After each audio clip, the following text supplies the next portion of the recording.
So titikman na natin itong laloming bata. Tsaka murang-mura po kaya bumabalik ang mga tao. Ganitong oras, sadyang madaming mangangain. Kumbaga almusal na ho ng mga tao.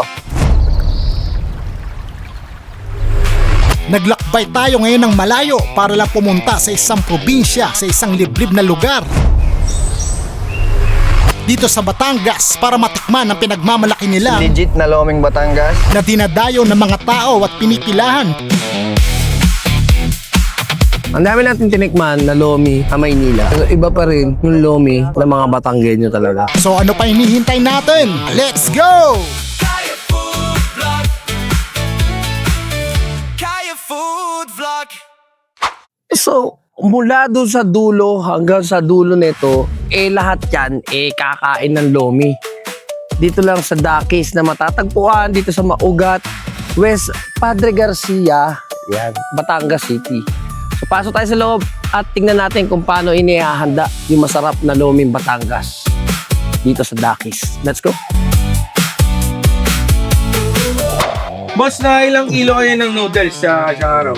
Pag weekends po, madami po, nakaka 70 to 80 kilos po kami. Kapag weekends po yun, pagdagsa po ng tao. Pero ngayon, ang dami pa rin tao, no? Opo, Friday pa lang po. Pag po ganitong oras, sadyang madaming mangangain. Kumbaga almusal na ho ng mga tao. Kami ay nagbubukas ng alas 6, tapos ay magsasarado po kami ng alas 7 ng gabi. Mura lang naman ng aming lomi yung ganaman hong ang aming topping sa rebusado. Tsaka itlog, tsaka buburburan mo lang ng fried garlic po. Yun lang. Tsaka murang-mura po kaya bumabalik ang mga tao. Bagong gawa po palagi ang mga noodles namin. Sariling gawa lang din po. Matatagpuan po ang aming lumian dito sa Barangay Maugat West, Padre Garcia, Batangas. Tabi lang po namin ang elementary school, Domingo M. Sunyo Elementary School, formerly Maugat West Elementary School. So titikman na natin itong pinagmamalaki ng Dakis na loming bata. So maglalagay ka lang muna ng konti na ganyan. Lagay ka.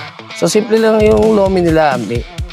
May lomi noodle, Batangas noodles o lomi noodles na dito mismo ginawa.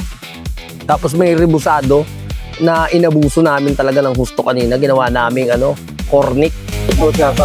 Natin. Ang dami natin tinikman na lomi sa Maynila. Pero iba pa rin yung lomi ng mga Batanggenyo talaga. Yung rebusado, itong pork na chinicharon nila na to, napaka matamis siya. Ang galing niya. Alam, bilib ka na. Oo, bilib na ako. Kala ko kalahati Meron akong itlog na papat ko siya. Ason, ayoko. Ayoko malaking itlog mo, saka maugat yan. Matagal na lang ito. Ito medyo makunat na. Gusto mo tikman? Ayaw ko. Okay na ako dito. Itlog ng Dakis. No?